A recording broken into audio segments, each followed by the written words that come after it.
Hey Fitheads, today we talk with Manek Mathur, a #1 ranked currently in Professional Squash Association doubles, and he's a 4-time national champion. Is it national? No, yeah, the whole nation. Holy crap. Also, Max is just friends with him. Yeah, he's a buddy of mine, and he's an unbelievable athlete in college. Unbelievable. He's a head pro right now at the Racquet Tennis Club in New York City. Um, and we talk a lot about how he transitioned from singles to double squash, how he's training squash, how his training style.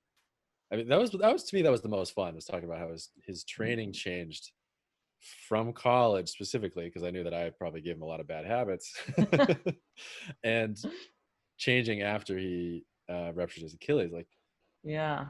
it was sort of it's a classic, but also interesting take on injury. Just completely changes how you treat your training, and when you're going from recovery to strengthening, especially when you're imbalanced, Yeah, which I is feel what you like have to be.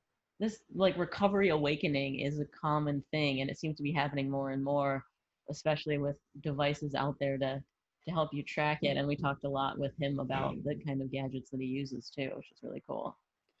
Yeah, the gadgets is an interesting one because it's like it's a cool little toy to help you track something, but it's also oh, I should be tracking this. I Yeah, never even heard of it. right. What is HRV? What is my like the levels on blood sugar? Like, what are these things that I didn't even know existed Mhm. that I should be tracking? He's on it, man. He's got it locked in. It was fun. Welcome to Total Fitheads. Serious fitness for not so serious people. Welcome, Manik. So glad to Thank have you you. so much. I'm so happy to be here. What a pleasure. What a treat. What a treat.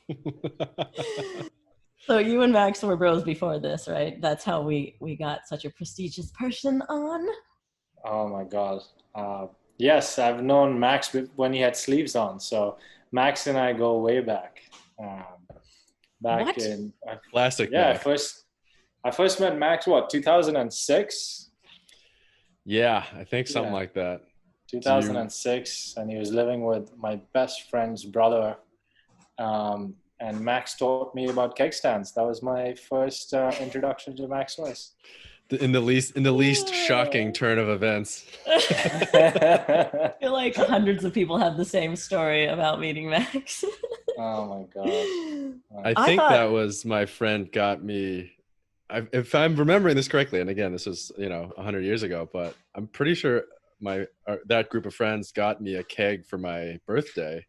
Only it was like Harpoon or like Sam Oktoberfest or some like very, very dark, heavy beer. And we were like, yeah, let's do keg stands. And then we tried one of them and we were all like, no. Oh my God. I think it was your 21st birthday, dude. Was it really? Wow. Yeah. Look at me. I don't know. 21. 2006. How old are you in 2006? 20 must have been 21 Yeah. for sure. That's what it Happy was. birthday to me.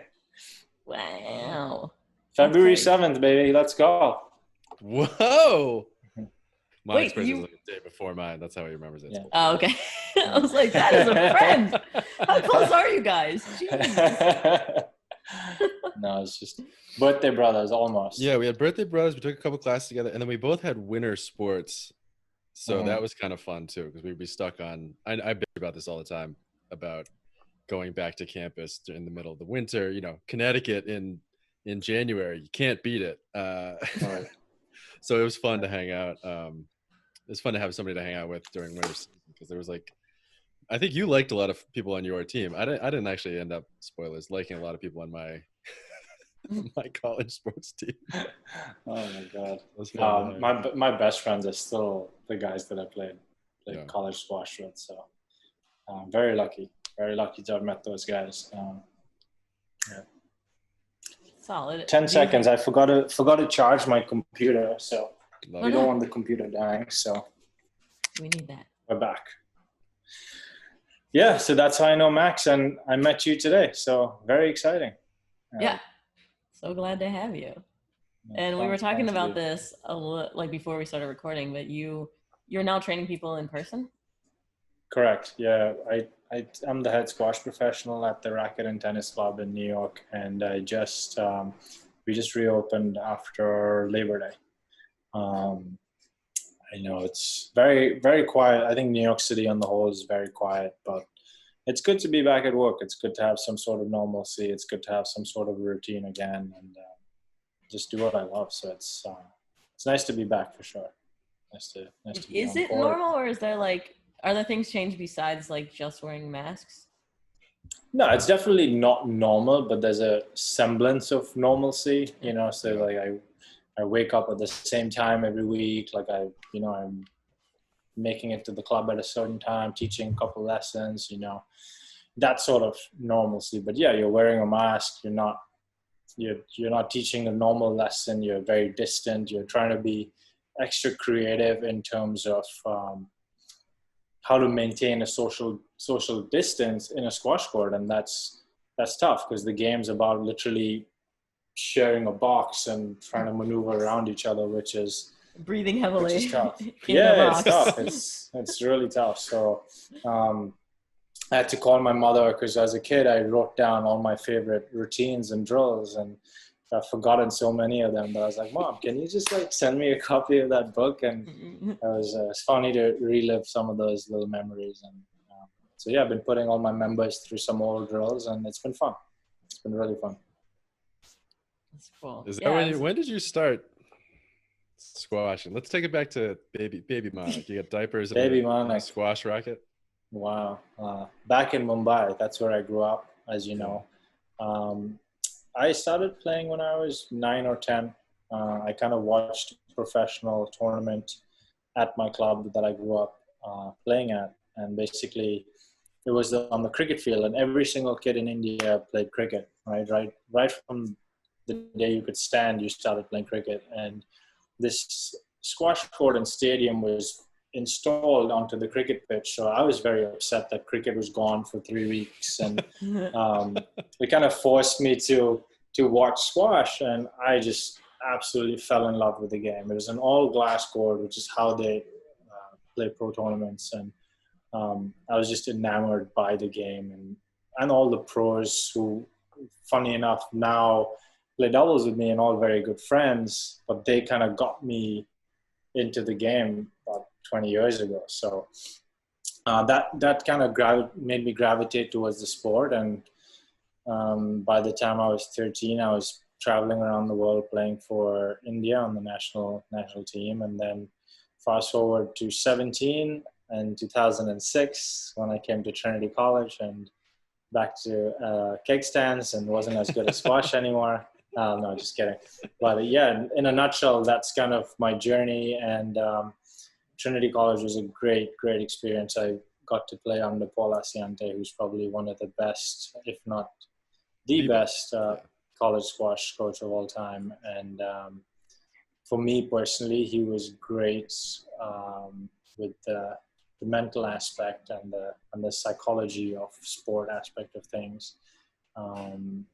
Which I think is very underrated in a coach. So, can you brag a little bit about Trinity Squash, or do you want me to? I think you probably. No, you can. I'm happy to start. Sure. You start. Let me tell you the fable that is Trinity Squash that I didn't even know until I got there, but it is legendary. You didn't pick Trinity to watch the squash team? To watch the team. Pom-poms and everything. Trinity Squash had a run of, and I'm ballparking it here, so jump in. I think it's 10 years undefeated national championships. 13, excuse me. 13 undefeated national championships. So I go to the squash court. I'm like, oh, that's cool. They're playing what's it called? Racquetball, right? And they're like, actually, it's called squash, and also we haven't lost in 13 years. I'm like, cool. Cool. So, where were you? You were in years like 8 through 10 or 8 through 12 or whatever. Now, technically, you're a 4-time national champion. I am. 5-time, 10-time, 5-time, 4-time. 4-time. I was there from 2006 to 2009. So Trinity went on this unbelievable run where they're just kicking the crap out of everybody in the country. That's a little bit of an Laughable. exaggeration. Well, Some years were better than the others, but yeah, but every year ended, you won the last match every year. So that's sort of how it goes, right? we won. Yeah. There was some nail biters, some very close calls. A modest Yeah. kicking the crap out of them. Yeah. There were some No, close no, calls, but that adds to the lore, of course, for sure. But yeah, so Monik showed up as part of this year of, I mean, I don't know, is there like another streak like that in any sport? I know, oddly enough, there's a weird one at NYU fencing has something similar where they had 6 years of that, but who cares? So No, I think Harvard squash back in the day had something similar. I'm not a history guy like that. I don't really know the numbers and the years and stuff, but I think Harvard back in the day had something like that. So is that why you picked Trinity? And what was it like being a part of that? I don't know, juggernaut. Oh my God.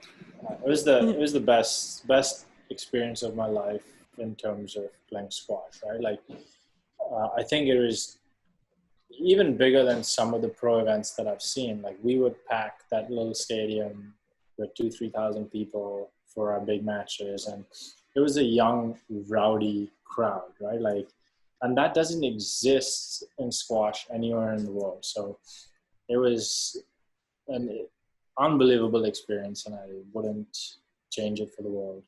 But yeah, I was trying. I'd finished high school, and I was thinking about playing on the pro tour, and so I kind of moved to England and trained there for about a month, and I just, you know what, for me it was not all that. And I grew up with playing and training with some of my best friends, and then all of a sudden we finished high school and we all kind of went our separate ways.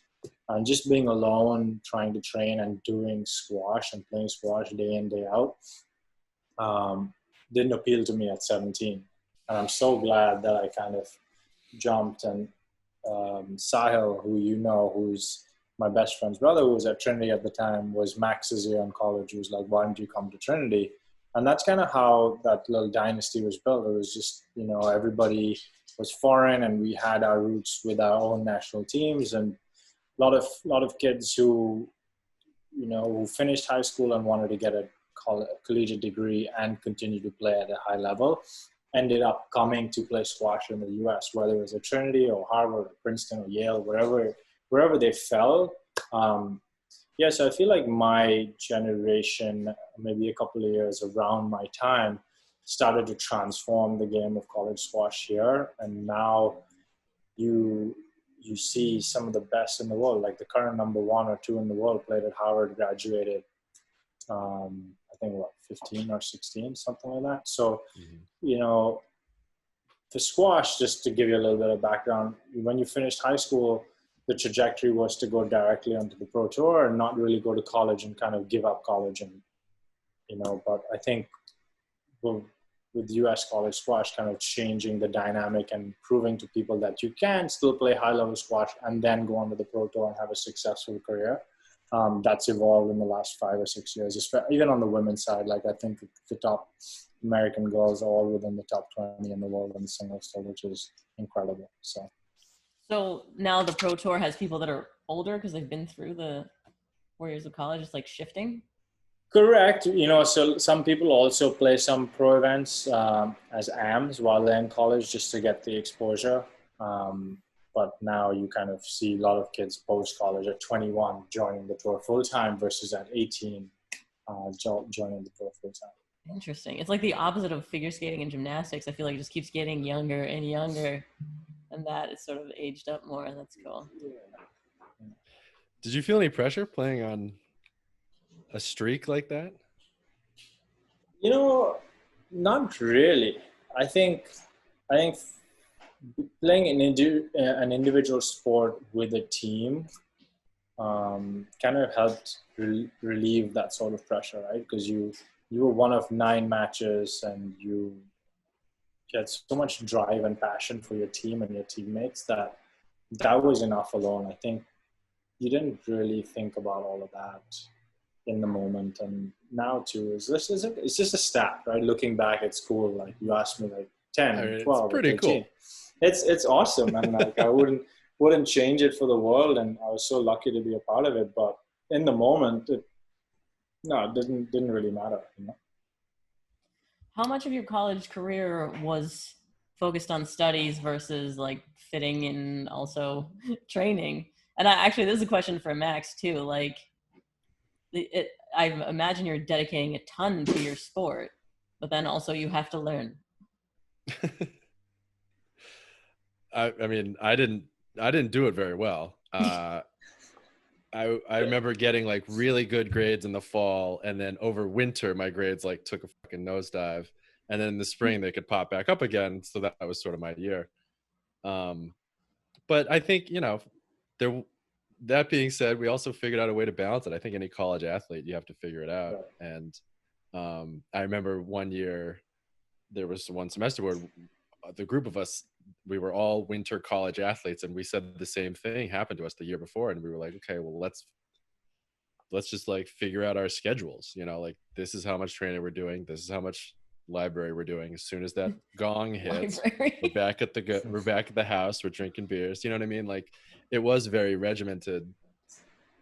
That's how we did it. I don't know, what did you think about it? I mean, you guys were doing, your practices were a little funny because you did trainings, you did like fitness and then class and then squash training, right? Didn't you break it up something like that? We did. So I mean, we broke it up a bit, but also we had enough guys that if we had to break up into smaller groups, we would, and kind of just follow the plan for the day. But again, back to the aspect for us, like, you know, we've never been on teams before. So training with someone was huge, and we all became very close. So we'd party together, we'd go to the library together, we'd go to training together. So it was just like, you know, it was a snowball effect. You know, you kind of built this machine, and we, you know, if it was training, we trained together and did it well. If it was school, I mean, you remember German, like we did what we could, right? Like, I mean, you know, it was, no, but I think another big part of it is all of us wanted to do well in school too, right? But we were all foreign, and the change was pretty drastic for all of us. I remember my first paper I hand wrote and took it in, and the professor's like, "What is this?" Like, it's just like, whose handwrites? It is beautiful handwriting, but no, you need to type it out. It needs to be double spaced. So then I typed out the entire paper and hit the space bar twice after every word, and it's just like, that doesn't work either. So you're talking to a guy who started college like that and then finally gravitated towards normal college students with decent grades. So that was my academic experience. But no, I think when you have a team and you have a group of people to keep you motivated, it makes a massive difference. And I think again, back to the team, I can't thank that experience enough to shaping who I am today. Well, when you're talking about team, what about the transition from being a singles player to then having a partner in doubles?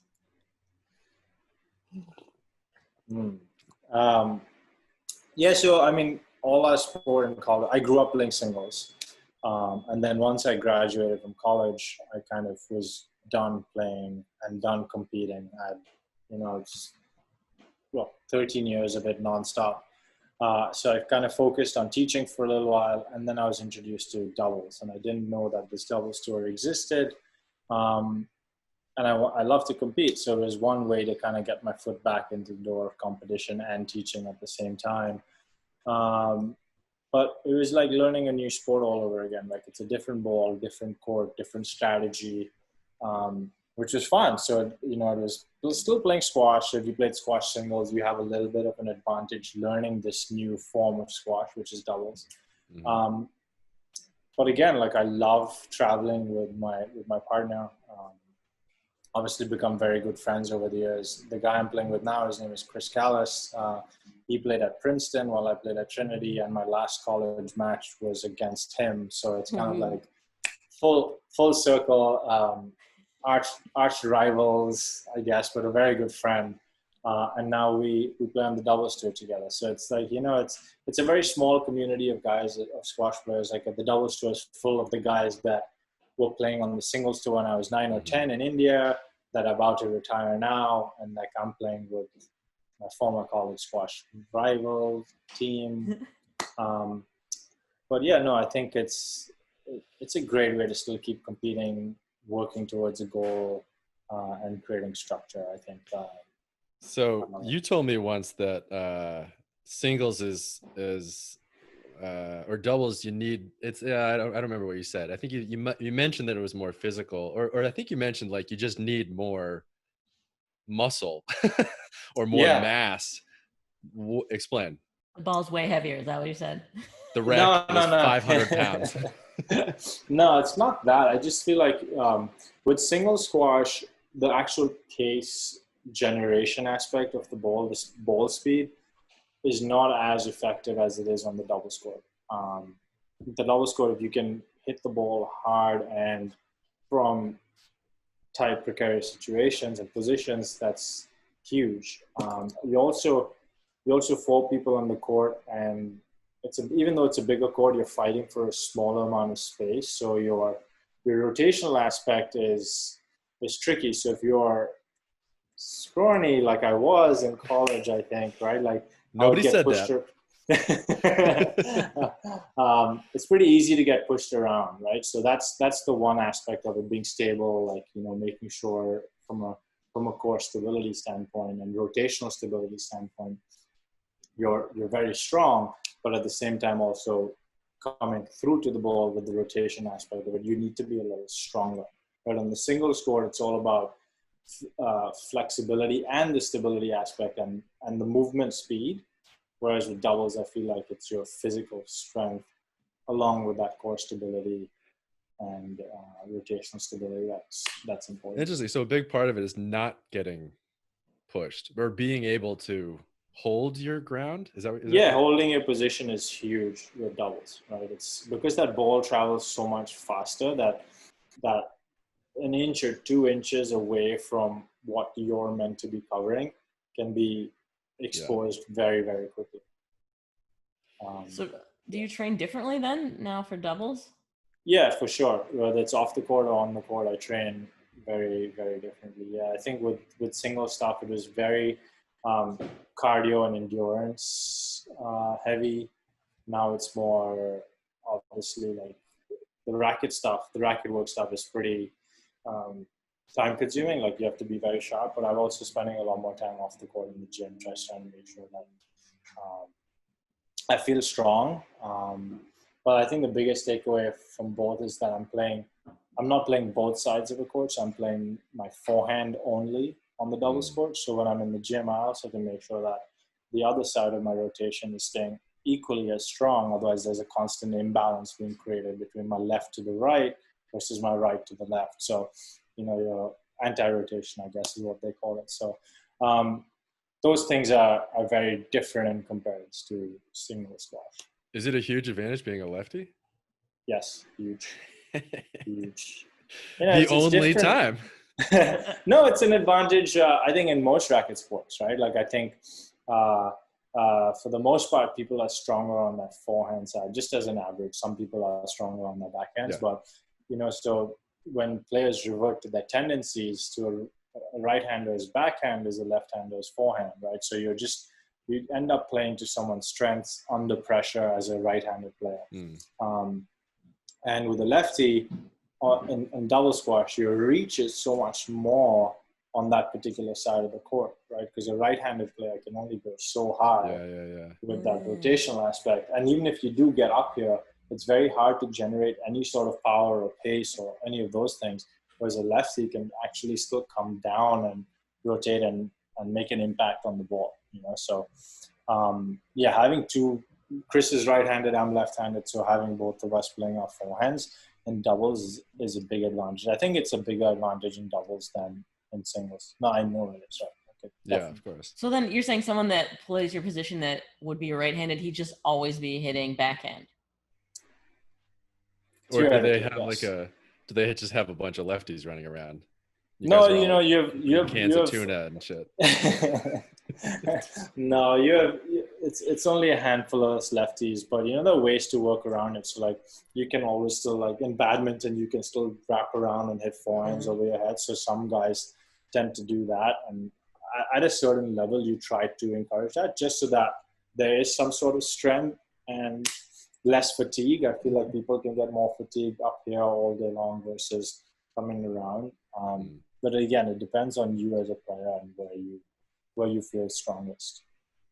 And when you say you're training to stop from imbalance, does that mean you're playing righty sometimes, or does that mean you're still working on your backhand? I've never played righty, but I do play on my backhand sometimes just to make sure that works. But it's more like in the gym, like making sure I do my rotational stuff on both sides, right? Like making sure I'm still working my right glute as much as I am my left, because when I play, my left glute is working so much more just because I'm on that left side. So I work with a team here in New York, Body Space Fitness. They're in Union Square. I ruptured my Achilles back in 2018 in October. And me personally, I was always under the impression that I've been doing this for so many years, and I knew what I needed for my own body, which is absolutely inaccurate, right? I think they're professionals in this field, and I highly recommend people who take their training seriously to find a coach and find a trainer who they trust and to work with them every so often, just so that they'll be able to pinpoint imbalances or weak spots in your body much better than you will on yourself, unless you have enough certifications and knowledge and actually know what to look for and what kind of sticks out or red flags there are with your own sort of movement patterns. So anyway, I ruptured my Achilles back in October of 18, and then I was introduced to the guys at Body Space, and they've been writing my programs for, I think, since maybe March of 2019, and they're tremendous. Max, what's the biggest you both difference? should like. Sorry. What's the biggest difference between how you were training and what you're doing now? Shoulders, a lot of shoulder stuff. No, man, it's like it's very unilateral, right? When you think about it, it makes so much sense that like doing like squats on both your legs, you're never going to really determine which leg is stronger than the other, right? So playing a sport like mine, you're always working one side more than the other. So like breaking it down into unilateral stuff is huge. And as soon as I started doing that, there's a massive imbalance, right? Like obviously that with my Achilles, my left side is so much weaker that I just have to spend that much time working on that one particular thing. So I do like a lot of single leg squats, or my arm stuff is all individual. I don't think I've bench pressed with a barbell in forever. It's all like dumbbell based, just to kind of focus on unilateral strength versus barbell strength. That's the biggest thing that they introduced me to. And then I kind of did my own courses on it during quarantine. I did Mike Wall's CFSC certification, functional strength training, and I did the Exos certification as well, which was tremendous. And they highlight the stuff so much. And I think a lot of people need to kind of focus on those things. But back to when I was training on my own, I would just do the big lifts. Like I would do deadlifts, I would do squats, I would do bench press and shoulder press, and kind of like all the bodybuilder lifts. Yeah. And the ones you see everybody else do. And you're like, I guess exactly. I should do that. So it was just one of those things. I was, I had imbalances, and I just kept building those imbalances instead of trying to peel them back and make myself stronger, right? So, Body Space Fitness, New York City, Union Square. And you met them in person? Like this wasn't during COVID, right? You they watched your movement and then diagnosed based on that? For sure, yeah. So I started going there in March of 19. Kelvin, who's the owner, I started working with him, and then his team is tremendous. And now I'm just very good friends with all of them, and they're all so knowledgeable, so smart. Everything for them right now can also be virtual. He kind of had this entire virtual platform ready to go. So when COVID hit, I didn't miss a beat, and I just started doing things in my kitchen right here. So this is my gym. The gym. The gym. So what do you But got? yeah, no. Do you have a kettlebell? Do you have rubber bands? What are we working I have with? lots of bands. I have the Jack Jocks kettlebell, which adjusts. It can go from 6 pounds all the way to 42. Nice. I stole some dumbbells from my building gym, which I wear now because the gym shut down. So I have some 5, 10s, 15s, and then a 50. So plenty to keep me strong and active. Big jump on those curls. Yeah. I have a 30 as well. So Okay. 10, 15, 30, and a 50. 150. I can't do 250s. Well, you're doing them individually anyway. We wouldn't want to. Exactly. Yeah. So that's what I have at home. But it's, to be dead honest with you, from March to July, I was great. And then I just kind of I really burnt out from all the monotony of things. And I kind of, the routine is lost a little bit now, but going back to the club and going back to work, I started to find my routine again. But August was a little weird. Like I would just do random things to stay active, but there was no real focus. I started running a lot, which was weird for me. I've never been a big runner, but I found myself running. Running sucks, and I run every day. I hate it. What is wrong with you guys? It's just, I don't know, you get outside, it's something else. You can run past stuff. Maybe you'll see a dog. That's always a good. Wait, this is like a COVID kind of thing for you guys, or just like in general you find yourself running unrelatedly? I find running more damaging than good for me. I feel like you're constantly putting so much impact on your Especially body. on pavement. For sure. So for me personally, I feel like if you're not a runner or not trying to be better at running, you're actually doing more harm than good, because every time you take a step, you're putting like 4 or 5 times your body weight on each impact. So I tend to try and go to the track and do more sprints than actual running. And you're still getting your heart rate up, and as your heart rate comes down, if you're worried about calories, you're still burning calories, and you're actually not putting as many foot impacts on the ground as you would with just going for a 3-mile run. So, it's that being said, I ran a lot during the coronavirus. It's not great, but we all do it, and it's something easy. You get outside, you get some sun. I'm not gonna lie, I did run yesterday. No, I mean, look, if you enjoy it, it's great. No, I didn't. I consider running non-exercise activity, honestly. Like you were saying, it does break down your body. Well, yeah, and it depends if it's like high intensity versus just like steady. If you're doing sprints on a track, that's one thing. If you're doing and you have like sets, like I'll do 10 50s or I'll do a suicide or whatever. If you're just jogging around your neighborhood, that's just, I mean, that's like walking the dog as far as I'm concerned. Like it's fun to be outside, but I wouldn't call it fitness. If the running community is going to come after us and be like, what the hell are you talking about? No, I think if you have a purpose and you're trying to stay in a specific heart rate zone or work on a specific mile time or whatever it is, I think then it's more effective than walking the dog. Don't be mean, Max. I mean, my dog's pretty fast.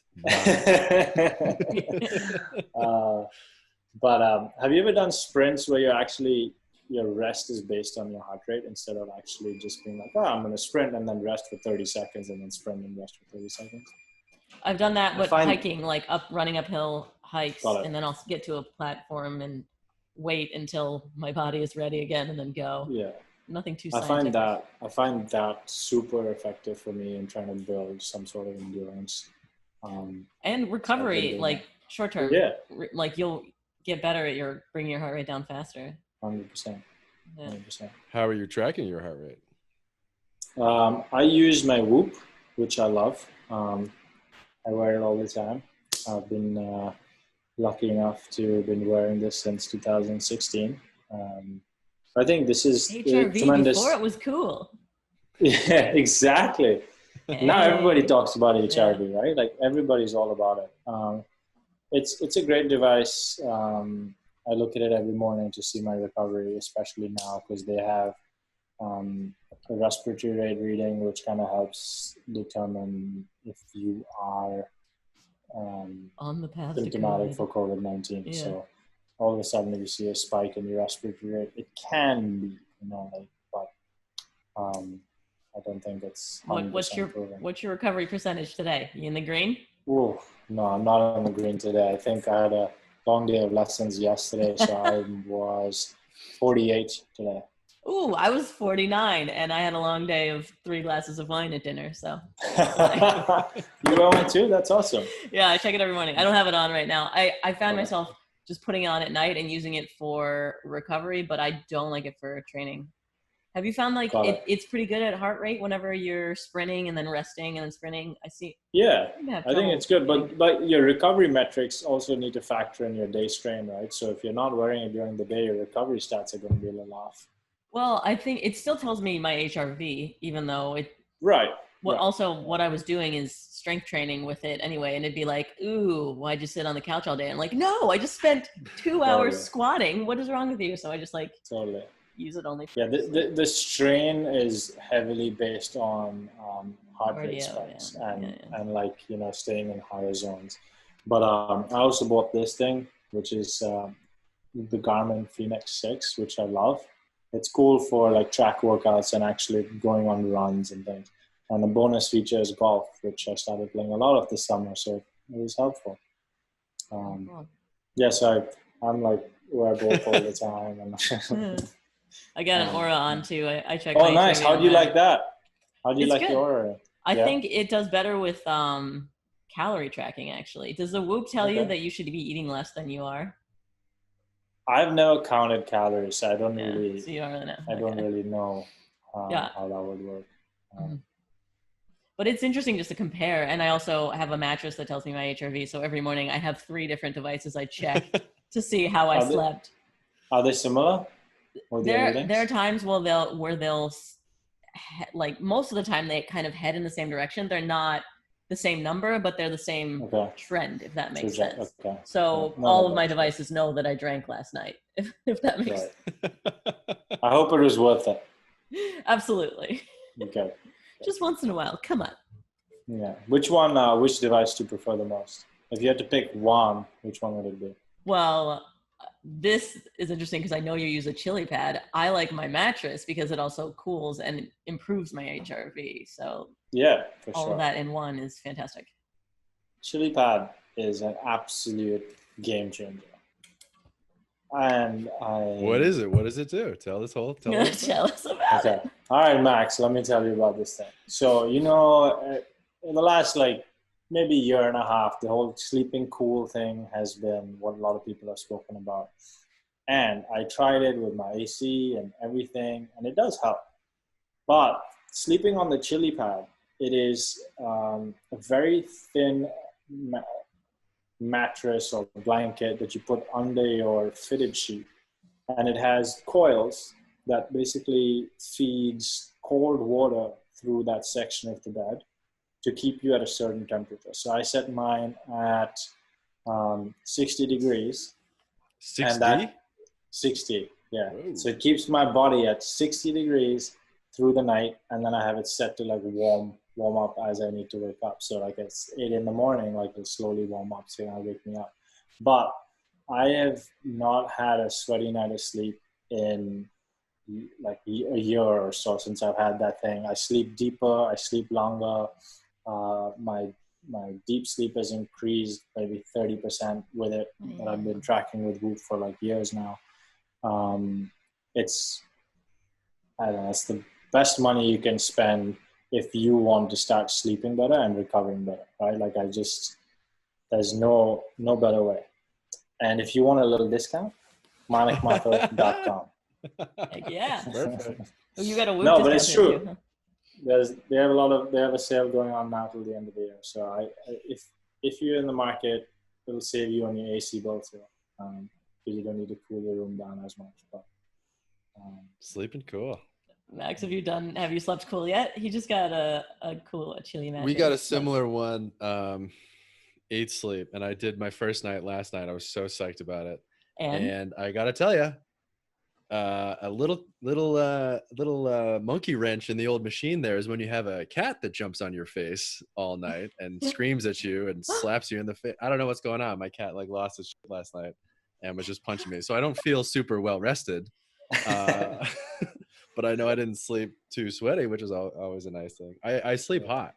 I think You do. that's, I don't know anyone, does everybody sleep hot? It feels like every athlete I've ever spoken to sleeps super hot. I used to. So I like bought a new mattress that was supposed to keep you cool. That helped a little bit, but the chiliPAD is ridiculous. My dog fights me for it. My girlfriend fights me for it. Like it's just like Chili dog bed coming soon. That's the coming soon. Exactly. Is that your favorite? What's your? I mean, let's do a creep on your Instagram. You got a lot of fitness tech. Is this something that came out of being a pro athlete? Is this something that is sort of like a hobby, or is it a?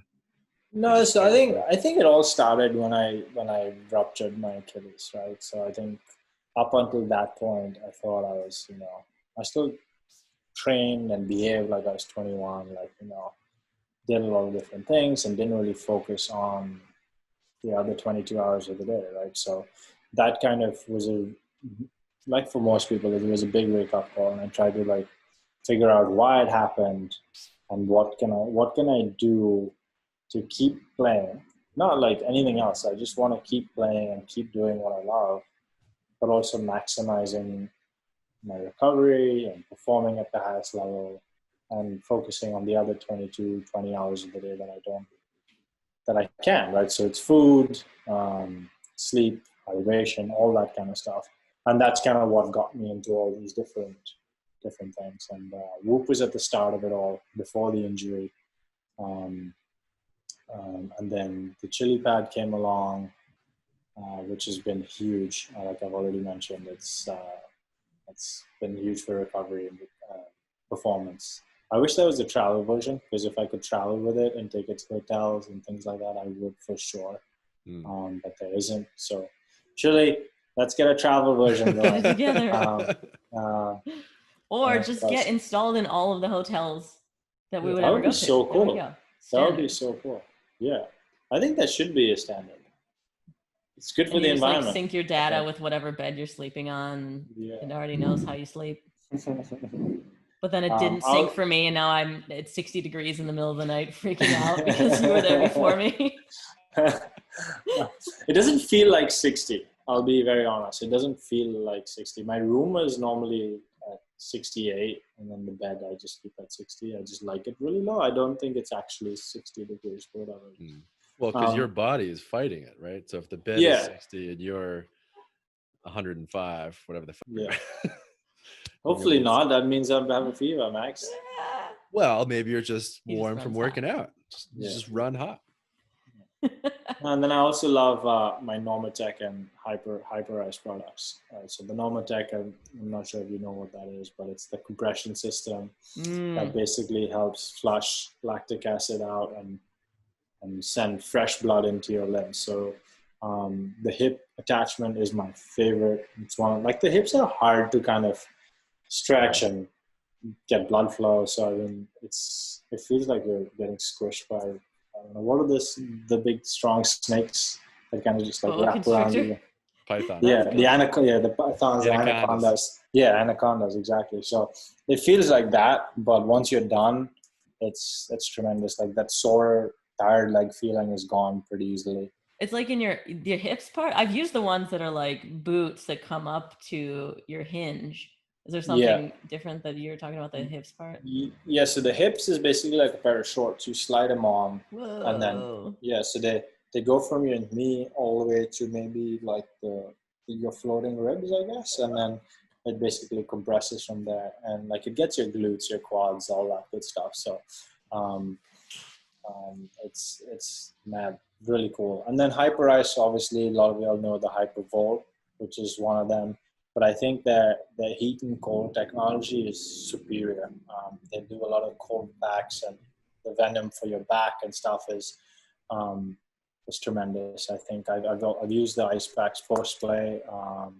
It's built-in compression, so it's basically like a sleeve you put on, and you use the Velcro and kind of tighten it up, and then it has an air release button. So it can get really snug and really tight as to whatever area of your body you're trying to ice and kind of reduce inflammation. So And you use that for recovery, not just like for an injury? I use that for recovery for sure. And then if I'm injured, then I'll use it for injury. But a lot of the times it's just, again, from playing, your arm is put in such different positions that it adds a lot of strain. That the best thing that I found is ice and just like one of those trigger point balls to kind of release and get ready for the next day sort of a thing. Interesting.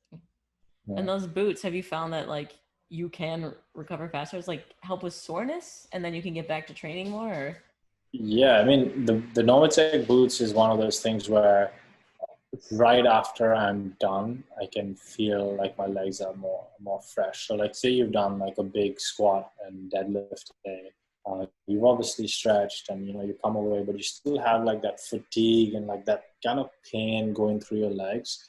Mm-hmm. I find that the Novatech alleviates that pretty quickly for me. And that's right after or like the next day when you're sore? No, I would do it that day. Okay. So I mean, you finish your session, depending on whatever time, but like maybe 2 hours after or something, kind of post dinner, reading a book or watching TV, whatever. I kind of just jump in them before the day is over, just to enhance that recovery process for the next day. I mean, I'm not saying you won't be sore the next day, like depending on what you did, but you're definitely not as fatigued and as tired. And you're noticeably less sore? Yeah, for I'll sure. Try these out. Interesting. Yeah, you should. I mean, I think it's a must-have for most people who take their fitness pretty seriously. I think, I can't recommend that stuff enough. And what about Newcomb? I want to hear about this from you. Saw it on your site. Yeah, Newcomb is something I do every morning at around 6 or 6:30, half an hour before I wake up. Newcomb basically taps into your parasympathetic nervous system and enhances the relaxation process, right? So it kind of is a big de-stress aid and used by Navy SEALs and very scientifically proven to work. And it's the best thing I can tell you to do is go onto their website and read a little bit about it, because I can never do justice to how effective the product actually is. So basically what happens is you have to wear an eye mask and you listen to a soundtrack that's based on binaural beats that kind of taps into your parasympathetic nervous system, like I said, which kicks off the relaxation process that you get through meditation. But their technology allows you to get to that meditative state a lot faster than actually meditating. Yay! Meditation without all the work and self-doubt. So you're just meditating harder. You're getting into that state a lot faster. Yeah.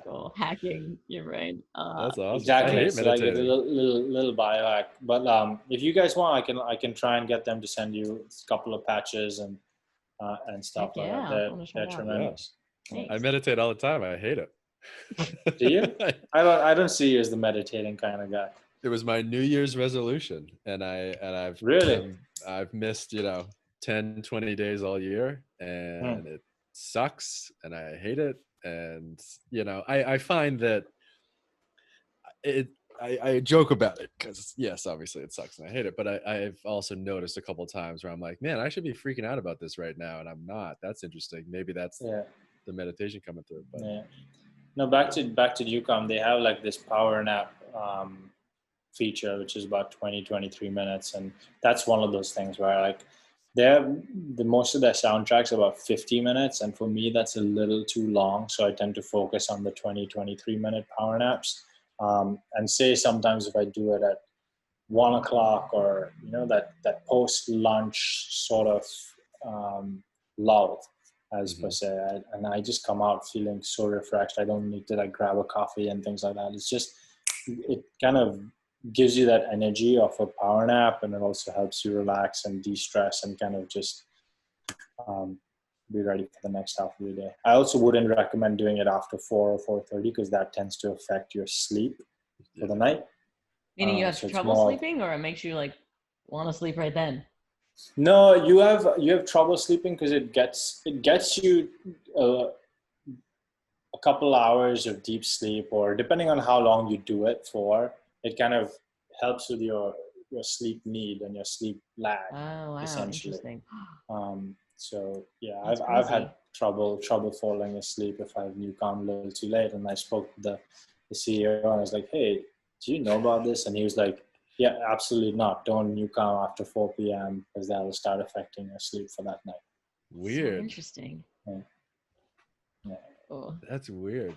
But when you Yeah. do use it, you do you see a difference on your whoop? 100%. Yeah. 100% on my Whoop. I mean, I use it every day. I try and use it every day at around 6 a.m., 6:30, and then just kind of go from there. Get it in, get a little more sleep. I'm still kind of groggy from the night before, but either I'll fall back asleep or I'll just relax. But it kind of just takes over your brain waves. It's wild. Sounds wild. Yeah, that's Yeah, nuts though. bizarre. Obviously, yeah, you need to try it. yeah. Have you ever like got drunk and tried to do No, it? these aren't drunk toys, Max. What? What are you? Toys. What are you? 18? Wow. Well, oh yeah, you said earlier that you have started focusing on diet as a part of recovery too. And I know you don't track Yeah. your calories. What are you doing? Um, with diet and stuff, it's hydration is huge. I find myself not drinking enough water a bunch. So, I mean, that's just not just general water. It's like electrolytes and salts and all that kind of stuff. I love Noon Hydration. They do a lot of cool stuff. They're big in the running space, even though we've not spoken so What? highly about runners today. But they do a lot of different versions. They're just basically tablets that you add into water. They have an immunity version. They have a sport version. They also have a pre-workout, endurance for during workout, and recovery drink. So um, check that stuff out. They're great. But in terms of food, I try and minimize carbohydrate intake. Growing up, it was always big carbs. Like you play squash, you burn so many calories, you need carbs. But you're putting your body into such a sugar overload with all that stuff that I try to peel back and really use like protein and good fats to give me the energy that I need to perform and play. And maybe my carb intake would be post workout within that first 35 minutes or so. But again, that being said, like these last few months, everything's kind of been a little haywire. But in in in general, that's kind of my approach to things. But, you I live a level. Let's put it that way. Do you have is there a squash season? Yeah, Or is it there sort of just is. tournaments around the like do you stagger things, or how do you sort of tailor things to in season, out of season? It's still a winter sport, right, globally, but you have stuff all around the year. But it's heavy between September to end of April or so. Hmm. So do Um, you change stuff, or like your routines or your food or your workouts? Do you tailor it to the uh, season?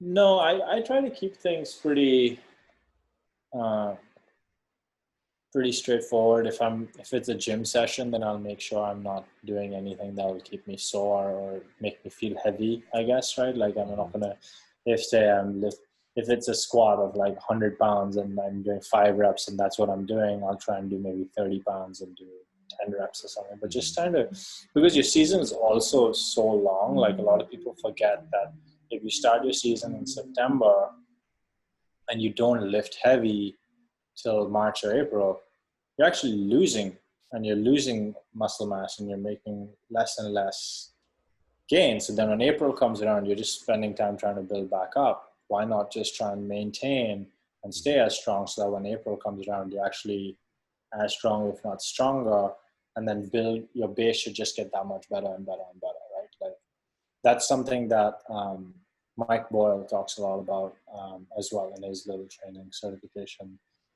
because he worked with a bunch of hockey players, and he was just like, like you try and change things around for season so drastically that when you come out of season, you just like back to square one, and that makes no sense. And if you think about it, that's so accurate. Like, why would you not try to maintain or build during season? But within reason, obviously. Like, you're not trying to bust your body and yeah, of course, not perform, but you should still have legitimate training sessions. Like in the gym, instead of going 3 times a week off season, you still go twice a week and put in work. Do you have a game match day routine? Always. Same underwear? Always. Maybe not the same underwear. No, it's definitely routine. It depends on where I am, right? Like at this point, I've tended to play in the same cities year after year. So it'll be, the routine will be like the same restaurants, same things I ordered, same places I stayed, that kind of routine. In terms of pre-match warm-up routines are the same. That's just kind of feeds into the preparation. So the more you prepare to feel like you're competing, the less you feel like you're competing. So that's just kind of where my prep pre-match goes. So it'll be the same warm-up routine, same music, that kind of stuff. So yeah. Same champagne afterwards. Hopefully. Same selfie pose. Exactly. Yeah. Max, you want to ask the one question we ask everyone? I already talked about my wine. Yeah, we really only ask one question, and I feel like you sort of answered it already. How do you feel? How do you incorporate alcohol into your training? Not into my training, but definitely when the Thursday, Friday, Saturday can allow it, I definitely incorporate it into my lifestyle. Like I said, I like to live. I think I do enjoy a couple of glasses of wine or whatever it is, just to kind of like decompress at the end of the week. My primary focus now is my program and my club, right? So like I do have a Monday to Friday job, and I compete in season on the weekends, and so that's kind of takes over. But at the end of the week, I'm kind of gassed, and it's a nice way to wind down and rest. But sometimes that whoop recovery is in the red, and sometimes I find ways to get back into the green. So it all depends on how fun that Thursday night is. I appreciate that you're saying Thursday is a weekend. I'm of course it is. Of course it is. Thursday is probably one of my most fun evenings. He learned from the crowd, the Trinity, the coach. Thursday nights in college are always very fun. Thank God for our German professor who had to see us on Friday morning, who was very nice to us. We had a 9 a.m. German class that Monik and I took together, and we would just roll in smelling like beer and cigarettes. And our poor professor was like, "Ugh, just take a seat. Just you two sit over there. We can hear you. It's fine. I don't want to smell you." Everybody in the class would be like speaking German fluently and having conversation, and Max and I would just be like, yeah, we're like, hola. Oh no, wait. Oh my God. They're so good. Such good fun. Such good fun. Well, how we've grown up, Max. How we've evolved. So much more recovery. You have no sleeves. How did Max No Sleeves come about? Please give me that little story. I never told you this. It was actually after college when I really started playing beer pong. I realized that I was way better with no sleeves on. Way better. I mean, you remember how bad I was in college. I was terrible.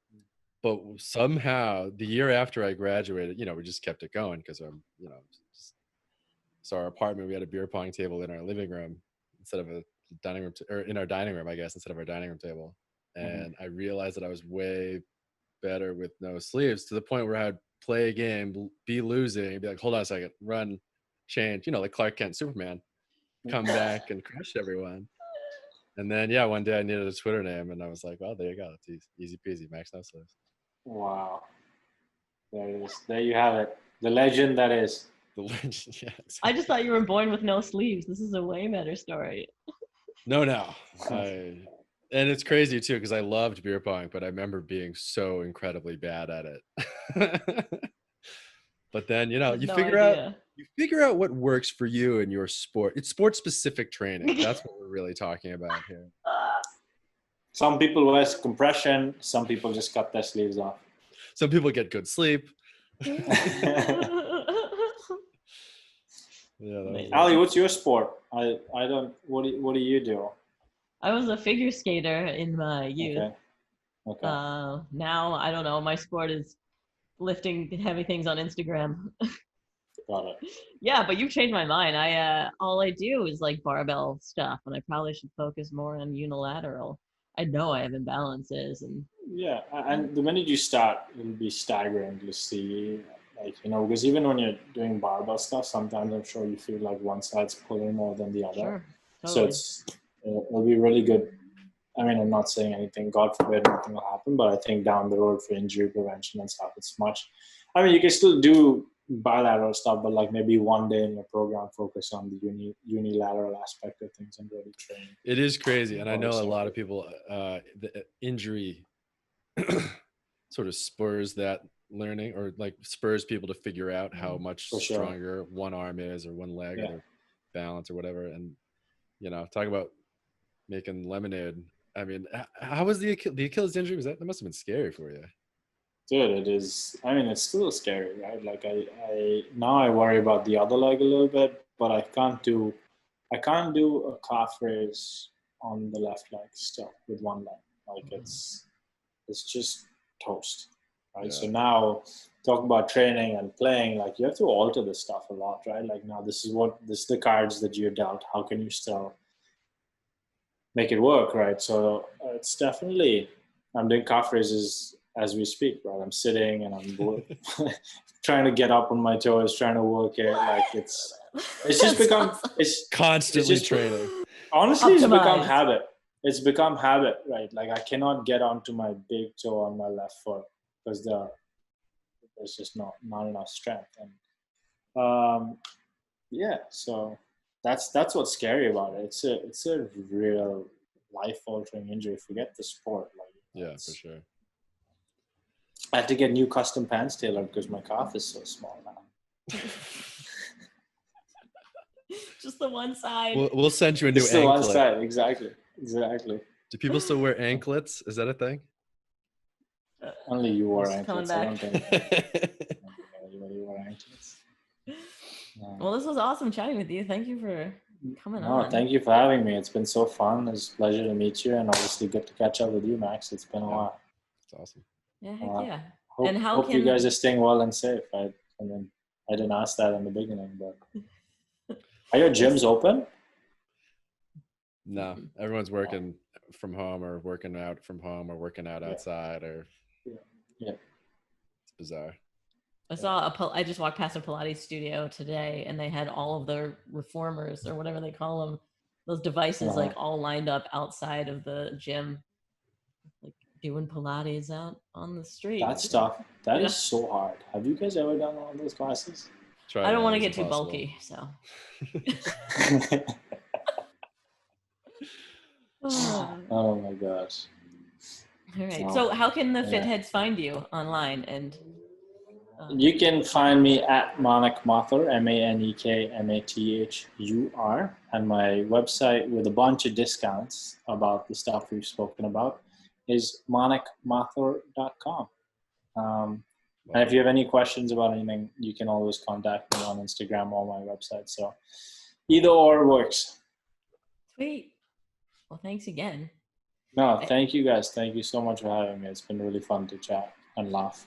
And I do want to say thanks to the fit heads. We don't say this often because I always forget, but please rate and review if you're listening. It's super helpful to go on iTunes and I guess give an honest review as long as it's totally 5 stars and you love us. Yeah. That's fine. Take a dump.